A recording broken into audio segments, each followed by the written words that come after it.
আমি বলছি না যে আপনি এটা দেখেন না, আমি বলছি না যে আপনার সন্তানকে এটা শিক্ষা দিয়েন না, আমি বলছি এটা আপনি আপনার সন্তানকে নবীর প্রেম শিক্ষা দেন। আমি বলছি এটা আপনি আপনার স্ত্রীকে নবীর প্রেম শিক্ষা দেন, আপনার ঘরে নবীর প্রেম জাগ্রত করেন। টাকা না থাকতে পারে, রহমত দিয়ে শান্তি দিয়ে পুরা ঘরটা আল্লাহ রহমত দিয়ে পরিপূর্ণ করে দিবে। আরে আমার নবীর নাম ছাড়া আজানই তো হয় না, হয়? আমার নবীর নাম ছাড়া আকামত হয় না, হয়? আমার নবীর নাম ছাড়া নামাজ হয় না, হয়? আমার নবীর নাম ছাড়া আল্লাহ কোরআন নাজিল করেন নাই, হয়? আমার নবীর নাম জান্নাতে আছে, সুবহানাল্লাহ বলবেন। আমার নবীর নাম আরশে আজিমে আছে, আমার নবীর নাম লৌহে মাহফুজে আছে, আমার নবীর নাম জান্নাতের প্রত্যেকটা দরজায় দরজায় আছে।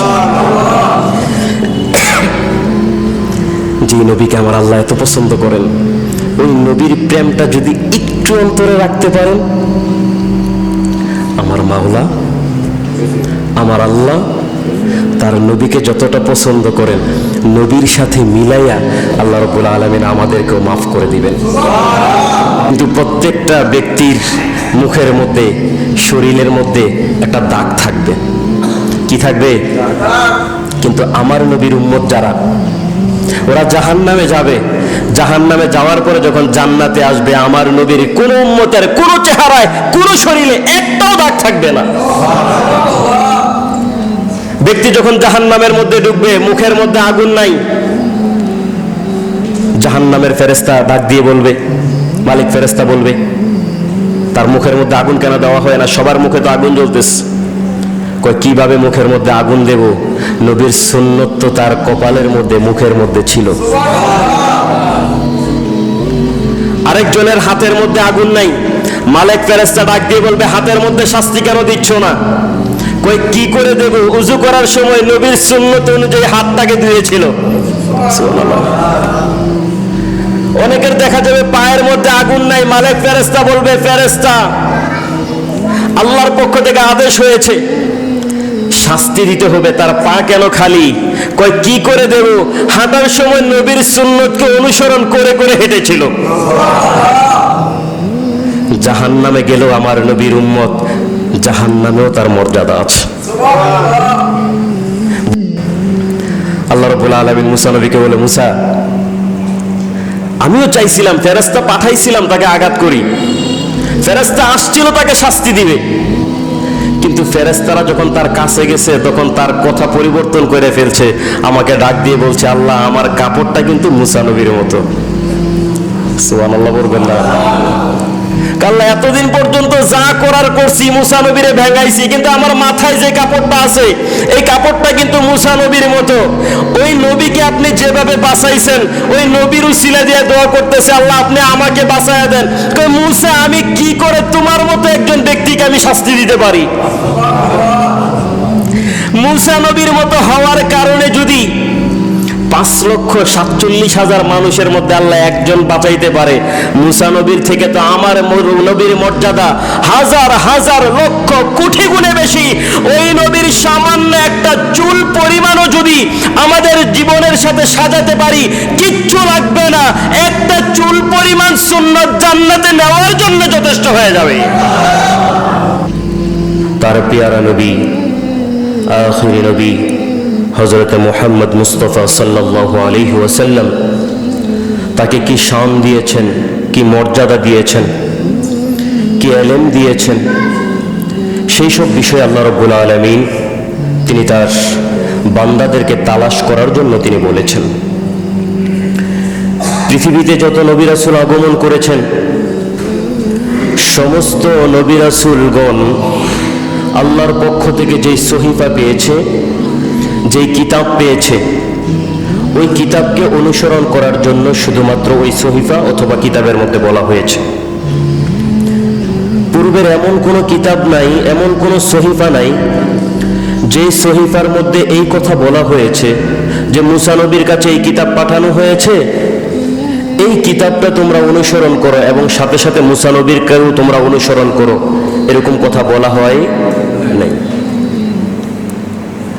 হযরতে দাউদ আলাইহিস সালাতু ওয়াস সালামের উপরে জাবুর নাজিল হয়েছে।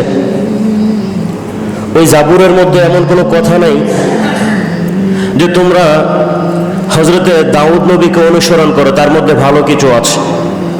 তো দাউদ নবীকেও ওই জাবুরের মধ্যে বলা হয় নাই যে হযরতে দাউদ নবীকে অনুসরণ করো।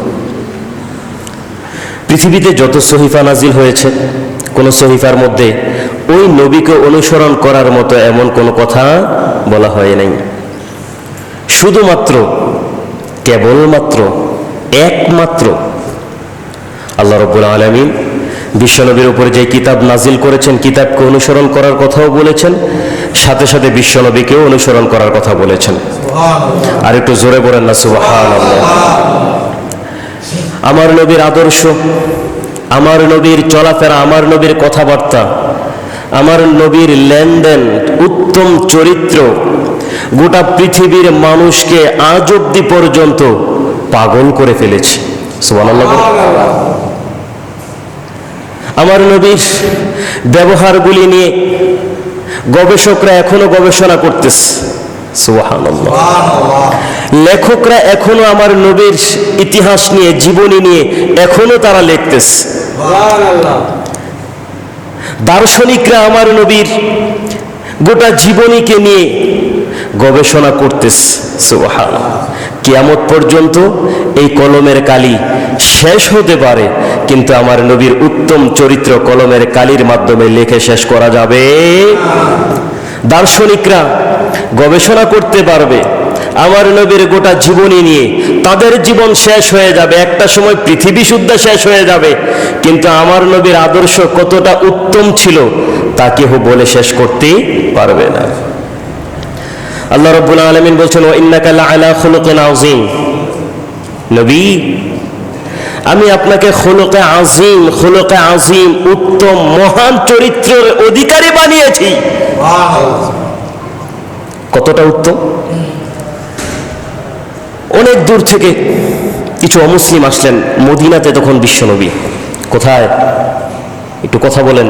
বিশ্বনবী মদিনাতে। কোথায়? মদিনাতে। তো তারা জানে বিশ্বনবী মেহমানদারি করার ক্ষেত্রে খুব আপ্যায়ন করে। তারা যায় বলল, আমরা দূর থেকে অনেকজন এসেছি, আমাদের খাবারের প্রয়োজন, আজকে আপনাদের কাছে আমরা মেহমানদারিতা চাই, মেহমান হতে চাই। বিশ্বনবী এশার নামাজ পড়ালেন, সাহাবাই কারামদের কাছে বললেন, আমার কাছে অনেকগুলি মানুষ এসেছে, তোমাদের মধ্যে কি কেউ আছে তাদেরকে মেহমানদারিতা করবে? কিছু কিছু সাহাবী হাত তুললেন, এর মধ্যে সবাইকে দেওয়া হলো, কিন্তু একজন বাকি রয়ে গেল, যে ব্যক্তিটাকে কেউ নিতে পারলো না। সাহাবীরা তো তাদের নিজের ঘরে নিজের খাবারই তো ছিল না। বিশ্বনবী ওই ব্যক্তিটাকে নিজের বাসায় নিয়ে আসলেন। সুবহানাল্লাহ। দূর থেকে যে মানুষগুলি মদিনাতে এসে বিশ্বনবীর কাছে মেহমান হওয়ার জন্য আবেদন করলো, এই মানুষগুলি প্রকৃতপক্ষে আমার নবীকে হত্যা করার জন্য আসছে। সুবহানাল্লাহ। একটু জোরে বলবেন না নাউজুবিল্লাহ। বিশ্বনবী ওই ব্যক্তিদেরকে বাসায় রাখলেন, রাত্রে যতটুকু বাসায় খাবার ছিল ততটুকু খাবার খাওয়ালেন, নিজে না খেয়ে। ওই অমুসলিম ইহুদি খাবার খেলো, রাত্রে বিছানায় শুয়ে পড়লো, অপেক্ষায় ছিল বিশ্বনবী কখন ঘুমিয়ে পড়বে এবং কখন তার কল্লা কাটবে। নাউজুবিল্লাহ। বিশ্বনবী ঘুমিয়ে পড়লেন। ওই ইহুদি অপেক্ষা করতে করতে একটা সময় আল্লাহ রাব্বুল আলামিন তার চোখের মধ্যে ঘুম দিয়ে দিয়েছেন। সুবহানাল্লাহ। যখন ঘুম জাগ্রত হলো, তখন দেখে বিশ্বনবী তাহাজ্জুদের মধ্যে দাঁড়িয়ে গিয়েছে।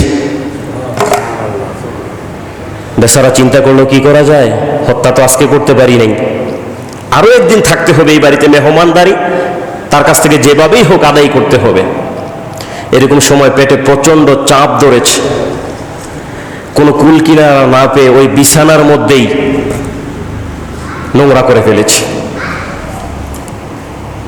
বেচারা ভয়ে ইহুদি চিন্তা করলো, এখন যদি আমি এখানে থাকি, তার বাড়ির মেহমান হয়েছি, তার বিছানা নষ্ট করেছি, এত আমাকে বকা দিতে পারে।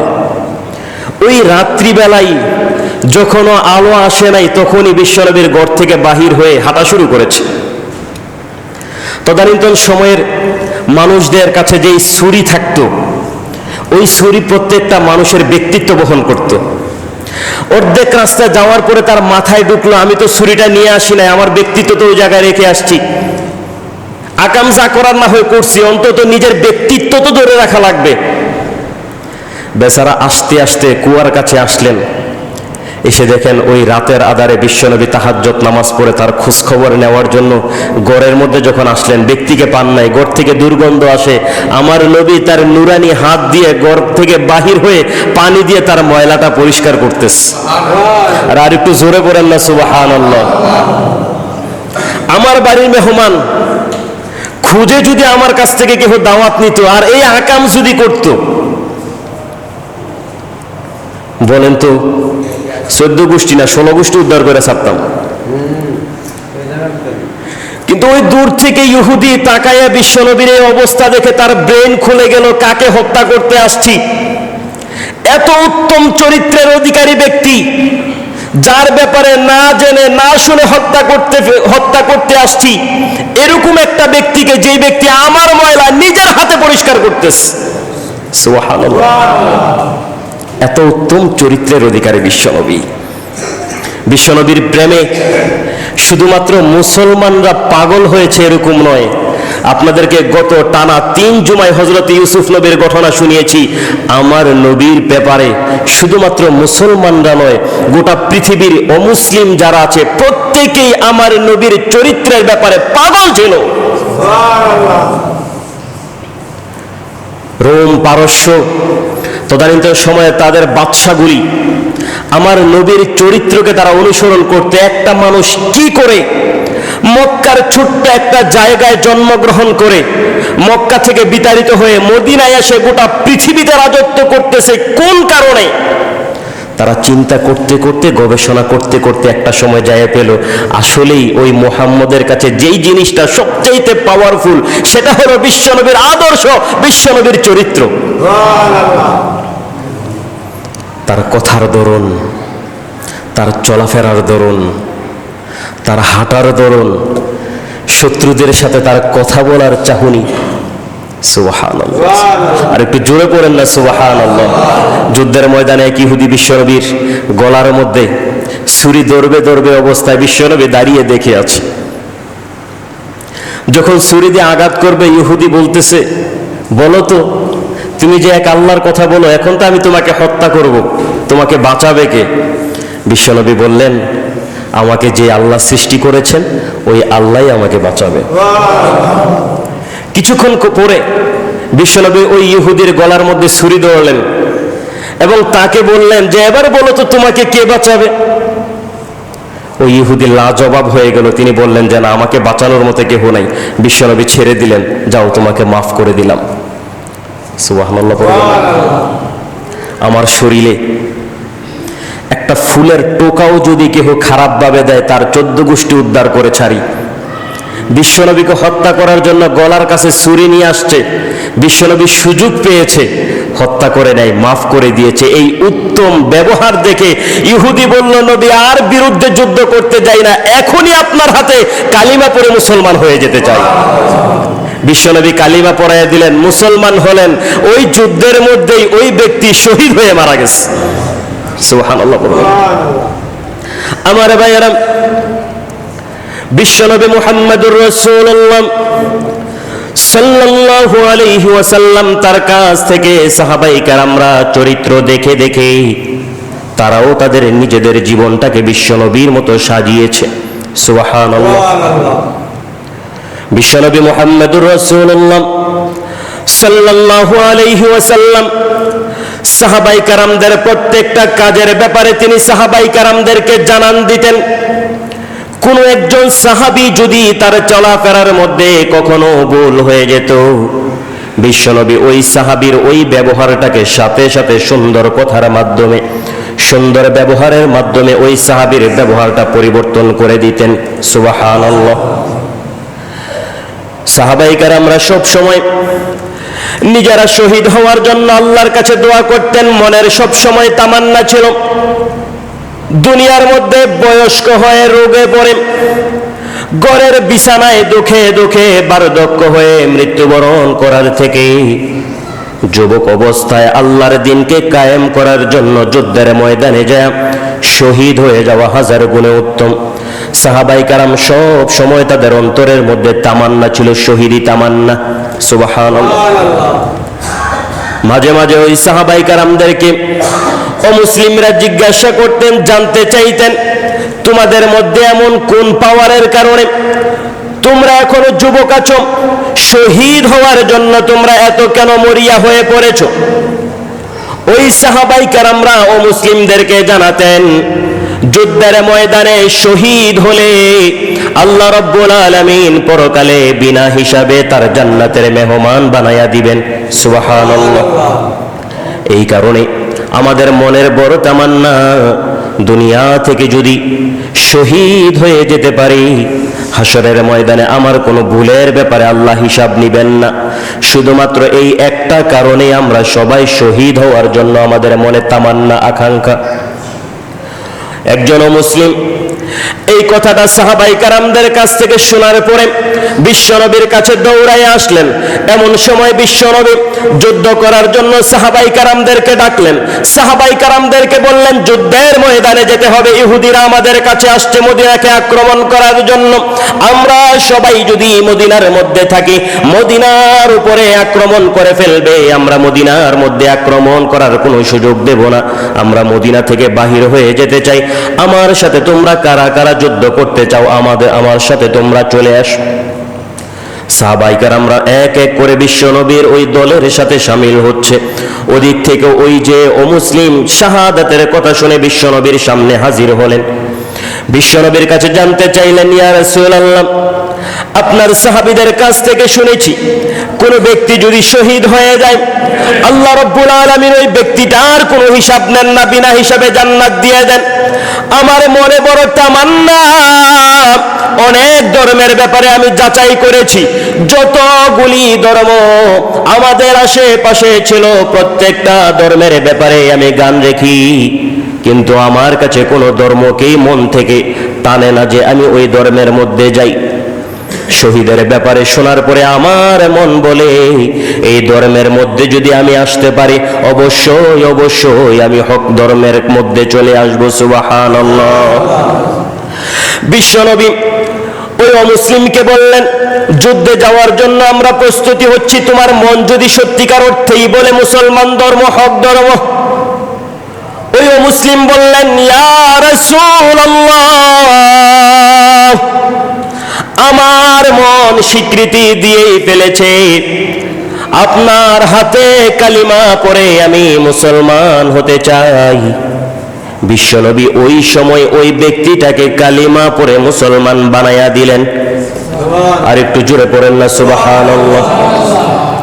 আমার ভাইয়েরা, যে মুসলিমটা কেবলমাত্র কালিমা পড়ে মুসলমান হয়েছে, ওই ব্যক্তিটার শরীরের রং ছিল কালো, চেহারাটা অতটা সুন্দর ছিল না। বিশ্বনবী ওই সাহাবাই কারামদেরকে নিয়ে যুদ্ধের ময়দানে ঝাঁপায়া পড়লেন। যুদ্ধের পরে মুসলমানদের হাতে বিজয়ের পতাকা তুলে দিয়েছেন কে? আমার ভাইয়েরা, যুদ্ধের মধ্যে যতগুলি মুসলমান শহীদ হয়েছে, বিশ্বনবী ওই যুদ্ধের ময়দানে দাঁড়ায়া সাহাবাই কারামদেরকে বললেন, প্রত্যেকটা লাশ আমার সামনে নিয়ে আসো। এক এক করে বিশ্বনবীর সামনে প্রত্যেকটা শহীদকে সামনে আনা হলো।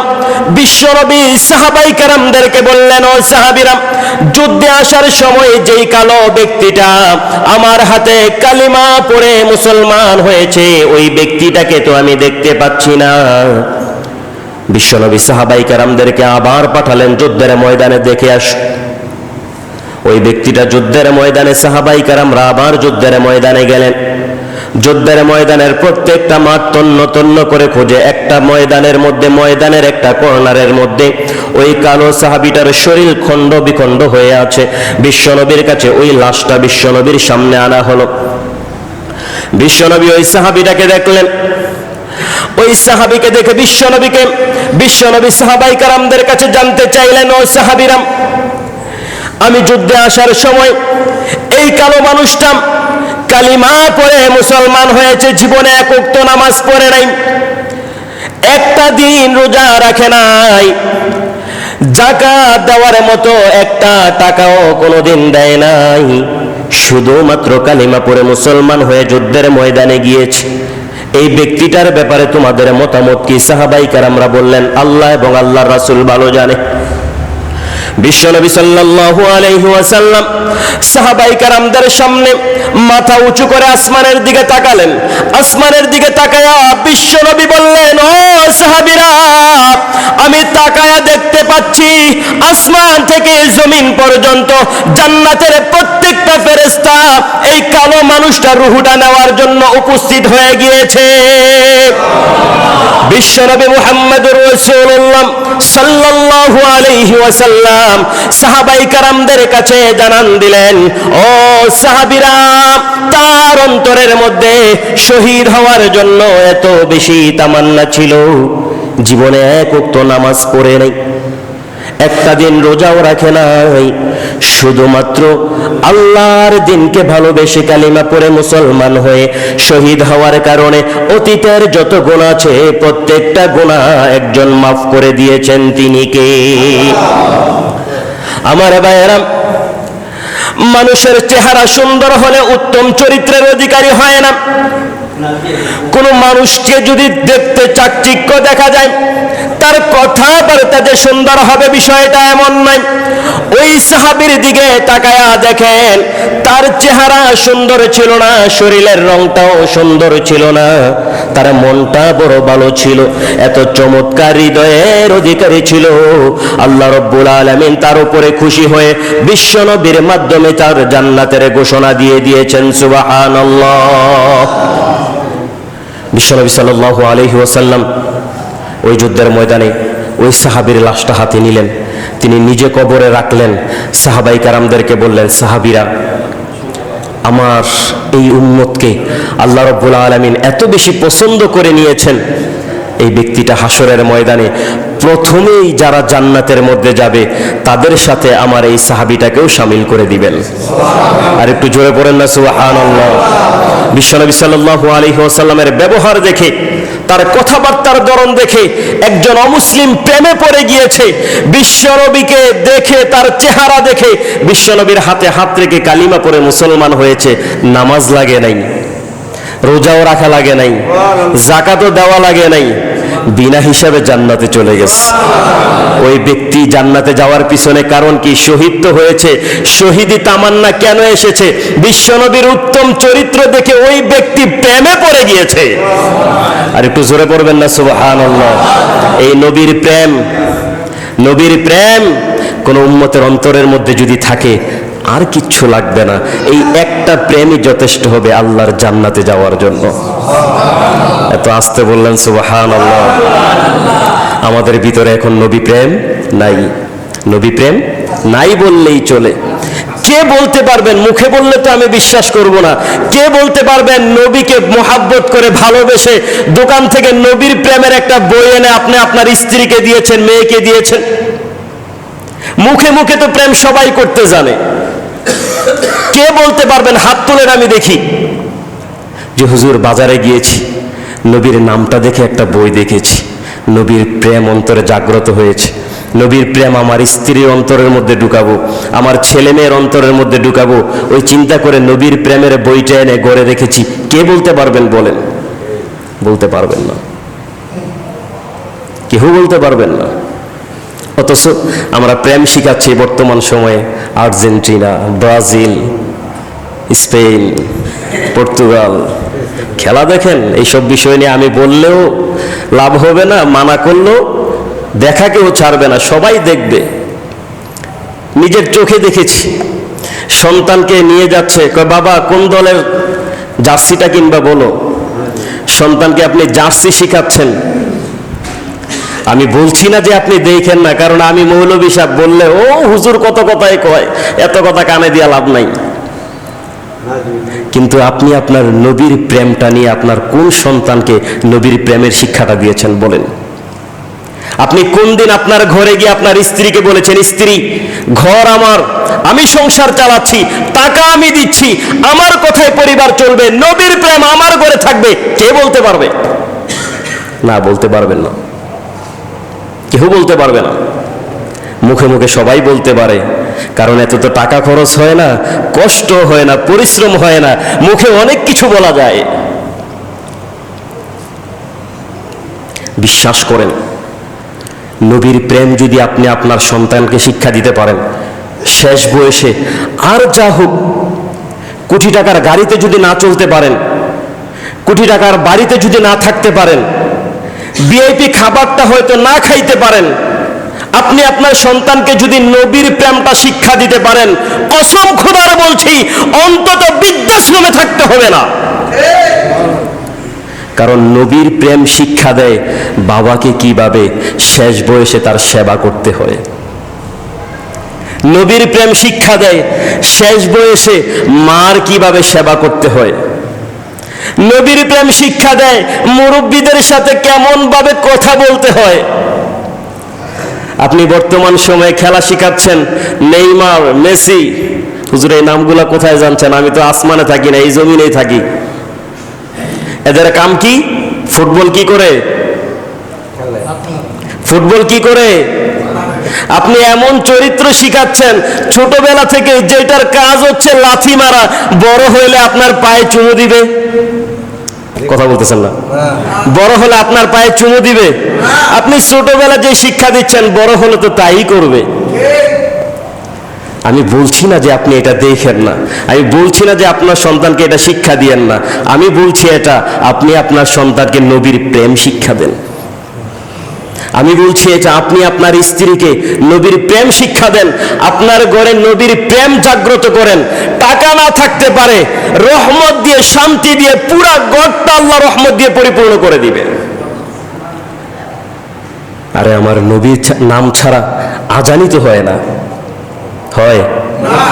আমার নবীর নাম ছাড়া আকামত হয় না, হয়? আমার নবীর নাম ছাড়া নামাজ হয় না, হয়? আমার নবীর নাম ছাড়া আল্লাহ কোরআন নাজিল করেন নাই, হয়? আমার নবীর নাম জান্নাতে আছে, সুবহানাল্লাহ পড়বেন। আমার নবীর নাম আরশে আজিমে আছে, আমার নবীর নাম লৌহে মাহফুজে আছে, আমার নবীর নাম জান্নাতের প্রত্যেকটা দরজায় দরজায় আছে। যে নবীকে আমার আল্লাহ এত পছন্দ করেন, ওই নবীর প্রেমটা যদি একটু অন্তরে রাখতে পারেন, আমার মাওলা, আমার আল্লাহ তার নবীকে যতটা পছন্দ করেন, নবীর সাথে মিলাইয়া আল্লাহ রাব্বুল আলামিন আমাদেরকেও মাফ করে দিবেন। ছোট্ট একটা কথা বলি, একেবারে ছোট্ট। হযরতে মুসা নবী ফেরাউনের কাছে বারবার দাওয়াত নিয়ে যাচ্ছে, ফেরাউন তো কষ্ট দিচ্ছে। হযরতে মুসা নবী যখন ফেরাউনের দরবারে যায়, একজন ব্যক্তি ছিল, তার নাম ছিল সামিরি। নাম কি? আর একটু জোরে বলেন, নাম কি? সামিরি। সামিরি। ওই ব্যক্তি কি করতো? মুসা নবীকে কষ্ট দেওয়ার জন্য মুসা নবী যেরকম কাপড় পরে ফেরাউনের দরবারে যেত, ওই রকম কাপড় পরতো। মুসা নবী মাথার মধ্যে যে রকমের কাপড় দিত, ওই রকমের কাপড় ওই সামিরি দিত। মুসা নবীর চলাফেরার ধরন যেরকম ছিল, ওই রকম ভাবেই ওই সামিরি চলাফেরা করতে। উদ্দেশ্য কি? মুসা নবীকে ব্যঙ্গাবে, কষ্ট দিবে। অনেক ইতিহাস চলে গেল। মুসা নবী সর্বশেষ বাঁচার জন্য যখন দরিয়ার কাছে চলে আসলো, আল্লাহর কাছে দোয়া করলেন, আল্লাহ বললেন আঘাত করো, জমিন ফাঁক হয়ে গেল। সুবহানাল্লাহ বলবেন। এখন যদি একটা গুইল মারতো, এত জোরে চিল্লান মারতেন। হযরতে মুসা নবী যখন পার হয়ে গেছে, ফেরাউন তার দলবল সৈন্যবাহিনী নিয়ে একেবারে মাঝামাঝি। আল্লাহ বললেন, মুসা এবার লাঠি দিয়ে আরেকটা আঘাত করো। আঘাত করছেন। ফেরাউনের সাথে তখন সংখ্যা ছিল 5,47,000। কত মানুষ ছিল? আর একটু জোরে বলেন, কত মানুষ ছিল? 5,47,000। হযরতে মুসা নবী সবাই চলে যাচ্ছে, মুসা নবীর সাথে যারা কালিমা পড়ে মুসলমান হয়েছিল তারা বলতেছে মুসা নবী একটু দাঁড়ান, তাদের অবস্থা দেখি, এতদিন যে তারা কষ্ট দিছে একটু তাদের অবস্থাটা দেখি। মুসা নবী আল্লাহর কাছে বললেন, আল্লাহ দেখতে চাই। বলো ওই পাহাড়ে ওঠো। তিনি তার কওমকে নিয়ে পাহাড়ের মধ্যে উঠলেন। ওঠার পরে দেখেন সবাই পানির মধ্যে নাকানি চুবানি যা আছে সব খাইতেছে। হঠাৎ করে মুসা নবী একদিকে তাকায় দেখলেন ওই যে সামিরি, যে মুসা নবীকে সবসময় কষ্ট দিত, মুসা নবীর মতো হয়ে মুসা নবীর শরীর নিয়ে আঘাত দেওয়ার চিন্তা করত, তাকায় দেখে ওই সামিরি একটা বাসমান বেলার উপরে বাইসা বাইসা যাইতেছে।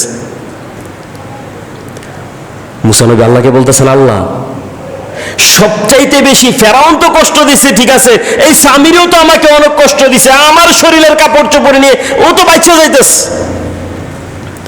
আল্লাহ রাব্বুল আলামিন মুসা নবীকে বলে, মুসা আমিও চাইছিলাম, ফেরেশতা পাঠাইছিলাম তাকে আঘাত করি, ফেরেশতা আসছিল তাকে শাস্তি দিবে, কিন্তু ফেরেশতারা যখন তার কাছে গেছে তখন তার কথা পরিবর্তন করে ফেলছে, আমাকে ডাক দিয়ে বলছে, আল্লাহ আমার কাপড়টা কিন্তু মুসা নবীর মতো। সুবহানাল্লাহ বলবেন না? আল্লাহ এতদিন পর্যন্ত যা করার করছি মুসা নবীরে ভেঙাইছি, কিন্তু আমার মাথায় যে কাপড়টা আছে এই কাপড়টা কিন্তু মুসা নবীর মতো। ওই নবীকে আপনি যেভাবে বাঁচাইছেন ওই নবীর উসিলা দিয়ে দোয়া করতেছে, আল্লাহ আপনি আমাকে বাঁচায়া দেন। মুসা আমি কি করে তোমার মতো একজন ব্যক্তিকে আমি শাস্তি দিতে পারি? মুসা নবীর মতো হওয়ার কারণে যদি 5,47,000 মানুষের মধ্যে আল্লাহ একজন বাঁচাইতে পারে, মুসা নবীর থেকে তো আমার নবীর মর্যাদা হাজার হাজার লক্ষ কোটি গুণে বেশি। ওই নবীর সামান্য একটা চুল পরিমাণও যদি আমাদের জীবনের সাথে সাজাতে পারি কিচ্ছু লাগবে না, একটা চুল পরিমাণ সুন্নাত জান্নাতে নেওয়ার জন্য যথেষ্ট হয়ে যাবে।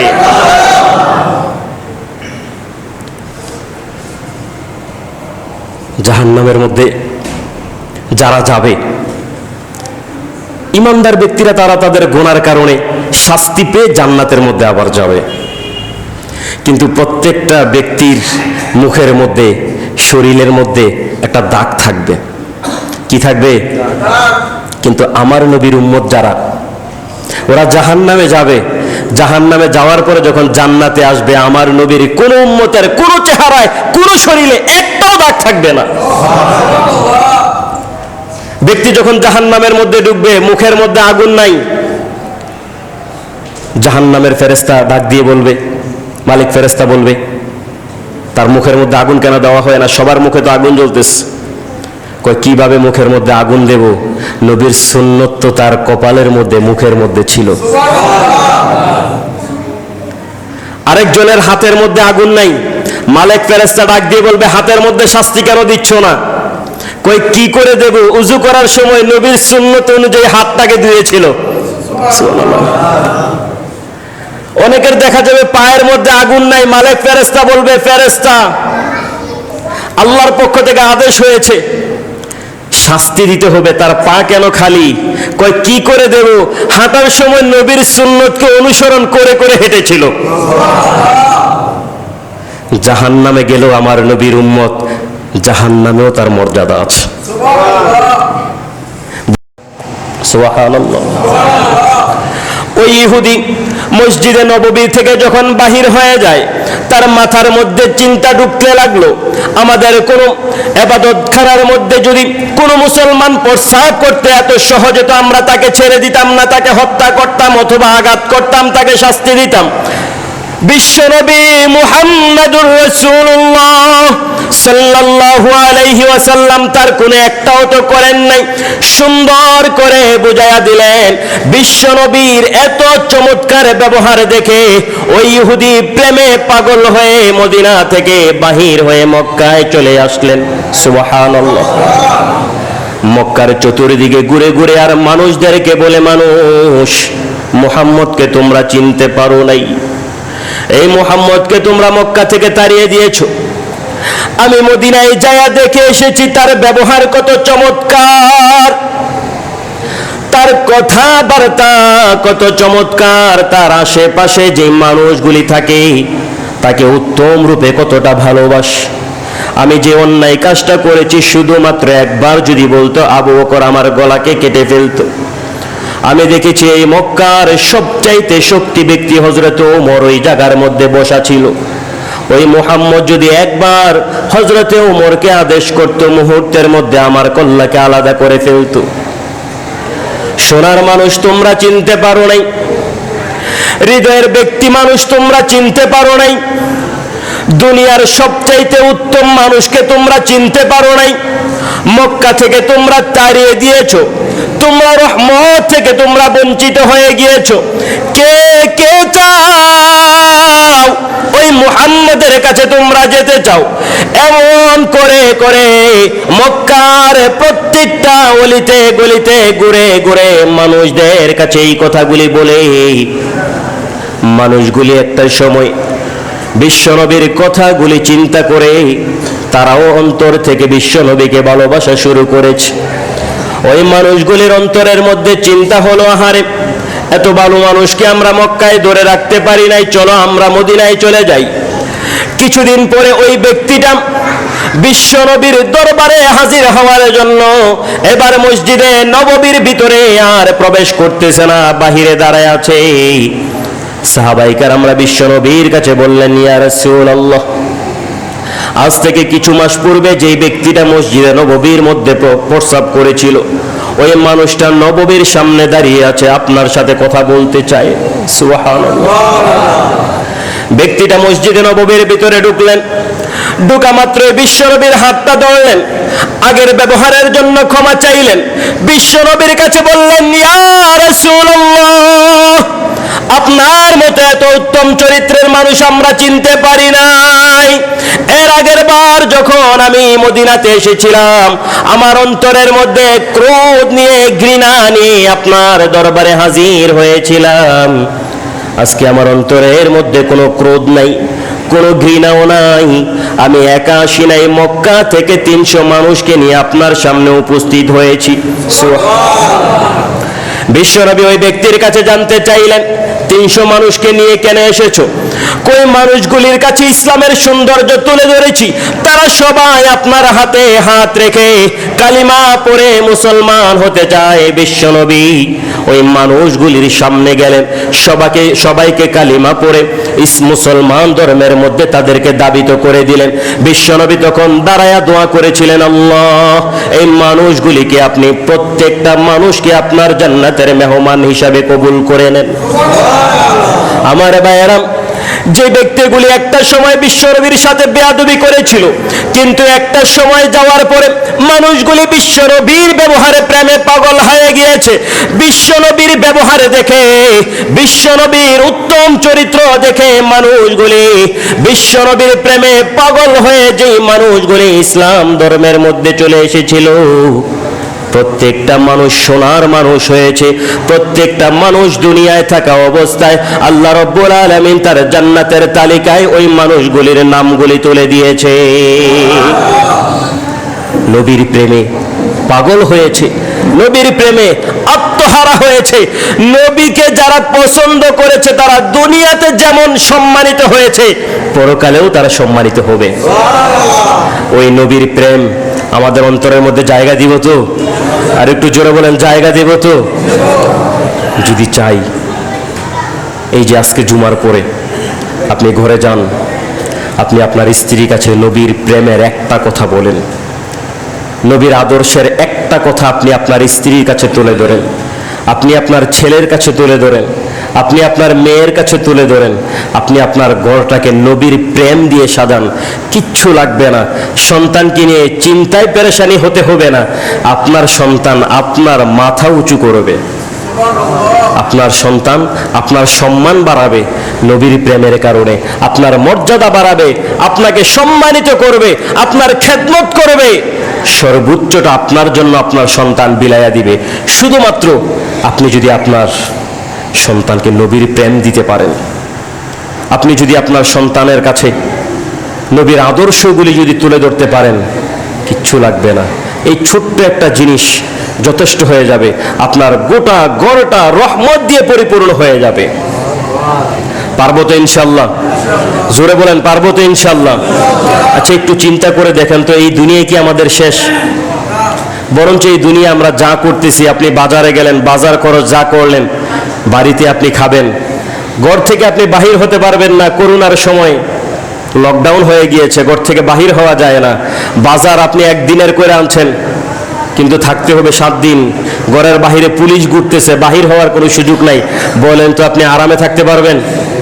এই দুনিয়াটা আপনার বাজার, আপনি কতটুকু করবেন, পরকালে আপনি এটা পাবেন। মানে বাজার নিয়ে আপনি যাচ্ছেন। আপনি যদি মনে করেন যে না, সমস্যা নাই, আপনি একটু চিন্তা করে দেখেন, আপনার বাবা যখন মারা গেছেন, তারপর থেকে আপনি কয়দিন নবীর প্রেমে পাগল হয়েছেন? একটু দেখেন। যার বাবা সন্তানকে নবীর প্রেম দিয়েছে, ওই সন্তান এখনো বাবার কবরের পাশে যায় কাঁদে। যার বাবা সন্তানকে নবীর প্রেম দেয় নাই, আপনি চিন্তা করেন, আপনার বাবা যদি আপনাকে নবীর প্রেম না দিয়ে থাকে, আপনিও কি একদিন আপনার বাবার কবরের পাশে যায় কান্না করেছেন? করেন নাই। আপনি অপেক্ষায় আছেন, আপনি মারা যাওয়ার পরে আপনার সন্তান যায় কান্না করবে, কি হযরত আবু বকর জিলানী বানায় যেতেছেন নি? আপনি যেটা করে যাবেন, আপনার সন্তান এটা শিখবে। আপনি যেরকম আপনার বাবা 60 বছর মারা যাওয়ার পরে, 20 বছর 10 বছর মারা যাওয়ার পরে একটা বারের জন্য কবরে যায় দোয়া করতে পারেন নাই, আপনিও অপেক্ষা করেন, আপনিও মারা যাওয়ার পরে 10 বছর না, গোটা জিন্দেগি যাবে, কবরে তো যাবে দূরের কথা, মসজিদে বসেও আপনার জন্য দোয়া করবে না। অপেক্ষা করেন। মৌলবীরা কত কথাই কয়, হুজুররা কত কথাই কয়, এই কথাটা আমার জন্য কই নাই। যারা বুঝেন আমার এই কথাটা ব্যাগে করে মসজিদ থেকে বাহির হবেন। আপনি আপনার সন্তানকে নবীর প্রেম দেন, নবীর আদর্শ দিয়ে ঘরটাকে সাজান। একটা নিয়ে যান, একটা। এই জুমা থেকে আপনি একটা নবীর প্রেম নিয়ে যান, 100টার প্রয়োজন নেই। আপনার যেটা পছন্দ হয় ওইটা আপনি ঘরে নিয়ে যান। ওই একটা প্রেম আপনি আপনার স্ত্রীর কাছে দেন, সন্তানের কাছে তুলে দেন। একটা প্রেম, বেশির প্রয়োজন নাই। একটা প্রেম নিয়ে যান, একটা সুন্নত নিয়ে যান, আপনারও লাভ হবে, এই সন্তানগুলিরও লাভ হবে। সবচাইতে বড় ফায়দা হবে, আপনি মারা যাওয়ার পরে এই সন্তানগুলি নবীর আদর্শ শিখবে, আপনার জন্য আপনার কবরের পাশে দাঁড়ায়া রব্বির হামহুমা কামা রব্বায়ানি সগীরা বলে দোয়া করবে। আপনার জন্য মসজিদে বসে নামাজের পরে সবাই যখন চলে যাবে, মসজিদের এক কর্নারে বসে হাত তুলে আপনার জন্য দোয়া করবে, আল্লাহ আমার বাবা নবীর আদর্শ শিক্ষা দিয়েছিল, আজকে কবরে আপনি মাফ করে দেন। আপনার সন্তান আপনার জন্য এটা করবে। আর আপনি করবেন না, আপনার সন্তানও করবে না। গাছ যেমন ফল তেমন হয়। এটা মুহররম মাস চলতেছে, এই মাসে সবচাইতে বেশি উম্মতের জন্য প্রয়োজন নবীর প্রেম, আওলাদে রাসূল তাদের প্রেম। এই প্রেমগুলি আমাদের অন্তরের মধ্যে ঢুকাতে হবে। আজকে মসজিদ খালি হয়ে যাচ্ছে, আজকে মসজিদগুলি কেমন যেন বিরাম হয়ে যাচ্ছে। মসজিদে লোক নাই, মসজিদে মানুষ নাই, ইবাদত নাই, কিচ্ছু নাই। এই যে কিছুদিন আগে ভিডিওতে দেখলাম,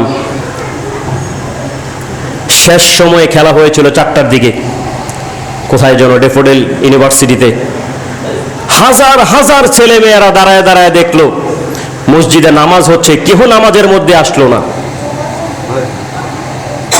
একই স্বভাব তো আমাদের প্রত্যেকটা ঘরেই গিয়েছে। আর্জেন্টিনা ব্রাজিলের খেলা গেছিল 4টার দিকে, আর্জেন্টিনা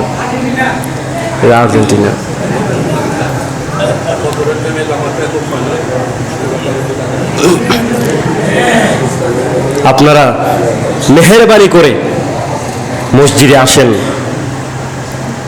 শান্তি এখানে, এই জায়গায় শান্তি। কসম করে বলছি, শান্তি বাহিরে নাই। আপনি যুবক, আমি কি দুর্বল নেই? আমার কাছে যৌবন আছে, আপনাদের কাছে যেরকম আছে। আপনি যদি মনে করেন যে না হুজুর দুনিয়া বুঝে না, শয়তানের সাথে আমরা থাকি।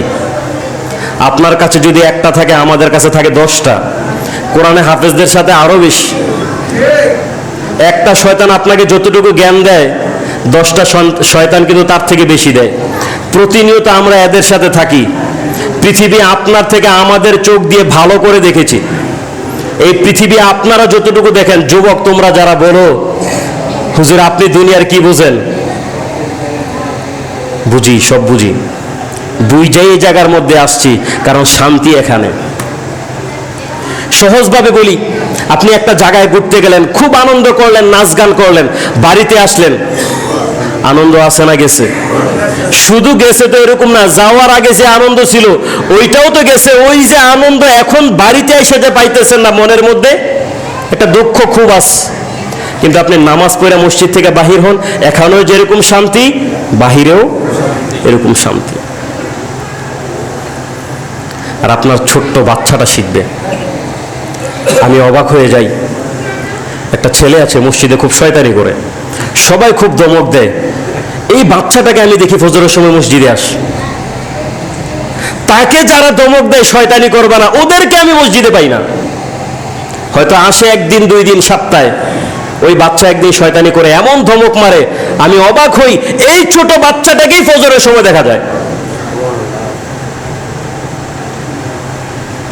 আলহামদুলিল্লাহ, আমি আমার অনেক মুসল্লিদেরকে দেখি, এই ছোট ছোট বাচ্চাদেরকে মসজিদে আসার সময়, মসজিদে যখন ঢুকে ডাক দিয়ে তাকে চকলেট দেয়, 10 টাকা দেয়, 2 টাকা দেয়, 1 টাকা দেয়। অনেকে আছে ডাক দিয়ে নিজের সাথে সুন্দর মতো দাঁড় করায় দেয়, পিছনে দাঁড়াইলে তো শয়তানি করবে, সামনের কাতারে দাঁড় করায়। এগুলি মুরব্বীদের শিক্ষা, মুরব্বীদের কাছ থেকে ছোট বাচ্চারা শিখতেছে। আল্লাহ রাব্বুল আলামিন আমাদের সবাইকে বোঝার তৌফিক দান করুন, নবীর প্রেম আমাদের অন্তরের মধ্যে থাকার তৌফিক দান করুন। আমাদের সামনেই মুহররম মাস আসতেছে, মুহররম মাস চলে আসছে, আশুরা আসতেছে। আমরা যারা রোজা রাখতে চাই